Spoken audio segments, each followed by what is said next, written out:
Star Wars, my personal meh franchise that I always seem to return to for some reason. I remember watching one of the movies from the original trilogy when I was a kid, and the glowing laser swords and cute little pew-pew guns made quite an impression on my still developing baby brain. Since then, I think I watched almost all the movies from the franchise, and I've played through the Force Unleashed games more than once over the years. And what I've come to conclude, after my lifelong space odyssey through the galaxy far, far away, is that the only thing that makes me come back to this franchise is the overall look of the technologically advanced, but still grungy / retro styling of the Star Wars universe. Visuals is the thing that also drew me to the subject of today's video review. When I first saw the demo of this game on the EA Play 2019, I was instantly impressed by its graphics, and the game's combination of Souls-like combat with Prince of Persia style platforming awakened a strange need in the deepest and darkest chambers of my joy-craving heart. I could barely wait to play this game, and after 3 fucking years since its initial release, I finally decided to get my hands on the game that piqued my interest a few years back, and in the process, to make a fresh new video about it. So, without further stalling, here are my thoughts on Star Wars Jedi Fallen Order. Star Wars Jedi Fallen Order is an action-adventure hack-and-slash platformer that's set 5 years after the movie Revenge of the Sith. It follows a ginger ex-Padawan named Cal Kestis, who becomes a target of the Galactic Empire and is hunted throughout the galaxy by the Imperial Inquisitors because of the whole Order 66 debacle. While Cal is being chased around by a couple of dominatrix Sith Lords, he's simultaneously attempting to complete his training, reconcile with his troubled past, rebuild the fallen Jedi Order, and most importantly, he's trying to find a soul to reside in his vacant, freckled heart. As a story, I'll give it a 7 out of 10. It was very well acted, and there were a few picturesque shots sprinkled throughout its duration that I very much appreciated. But unfortunately, the story never managed to emotionally grab me and make me care for the characters. The fight scenes were also kinda wonky. They had cool choreography, but the animation work wasn't quite as polished as it could have been. While the story didn't impress me exactly, the developers nailed the gameplay. Fallen Order is basically an amalgamation of all the best action-adventure games of the last 20 years. The combat system, for example, is a copy of the one from Sekiro, but with the addition of force powers. And the best way I can describe the exploration in this game is that it's like a cute little chimera baby, spawned from a passionate lovemaking session between Metroid Prime and Tomb Raider / Uncharted / Prince of Persia. The interplanetary travel and some of the platforming sections radiated with strong Ratchet & Clank energy, and Cal, the protagonist Kestis, animates quite similarly to Dante from the DMC reboot. And look at this scene! It's straight out of Shadow of the Colossus, and I think you get the gist of what I was trying to say here. So now, let's elaborate a bit more on the gameplay, shall we? The combat system in Fallen Order goes quite deep, and it gives you a decent number of options to deal with the butt-clenchingly tense enemy encounters.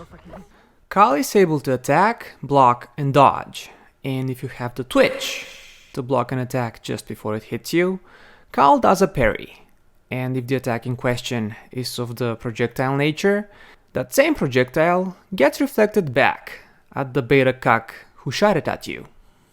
Mastering the parry gives you a massive advantage over your adversaries because it practically decimates their guard bar.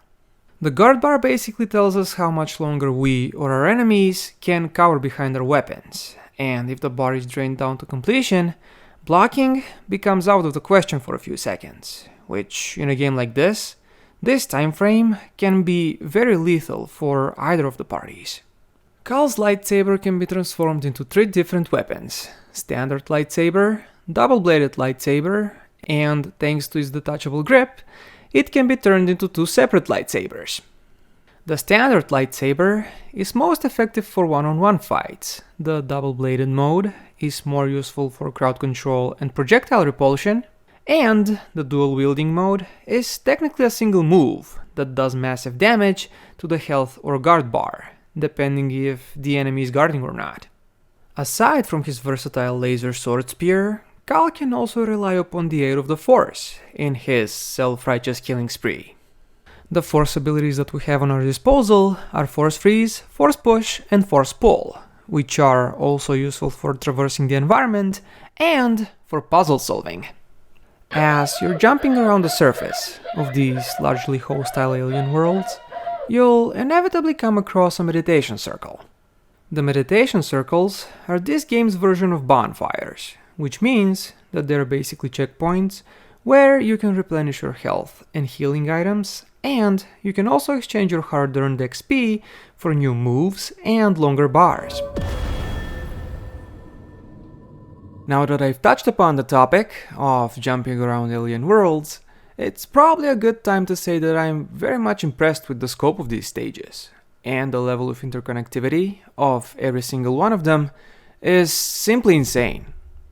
It's a good idea to explore these gigantic levels as thoroughly as possible, because there are valuable and not so valuable goodies hidden in every corner of the maps. Given the gigantism of the maps, it's nice that exploring them doesn't feel tedious at all, and it's all thanks to the nimble nature of our freckled-faced protagonist. Cal is able to climb, swing on ropes, balance walk, swim, and the dude can even wall run.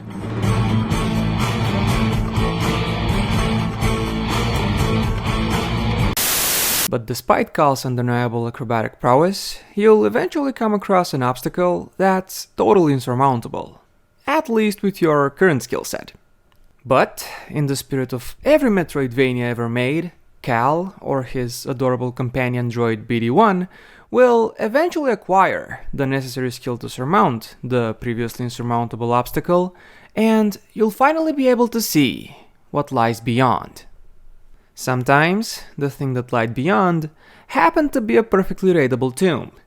The tombs are basically not that complex mazes, full with combat and platforming challenges, and they even force you to do some old-fashioned puzzling. Tomb raiding in Fallen Order felt much better executed than even the tombs in the game that probably inspired the developers to even include these segments, and the complexity of the puzzles was balanced to perfection, so it never felt like a chore to solve them. Before I forget, I should also mention that BD gradually builds an encyclopedia for every planet that you've ever explored. It does that by scanning objects of interest, like ancient text, fossils, flora, and fauna. It even acquires seeds from the before-mentioned flora that are later planted in your ship's terrarium.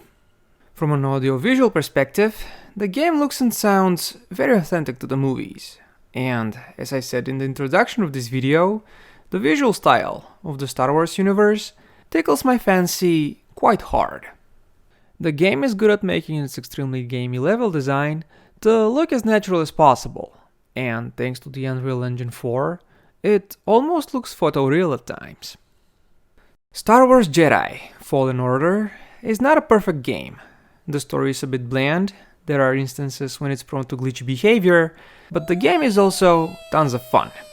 It successfully combines popular game design elements from multiple other franchises, and it uses them with such mastery that they almost feel like its own. The combat is tense, the exploration is satisfying, and the puzzling is never frustrating. There wasn't a single second during my playthrough of this game that I wasn't enjoying myself.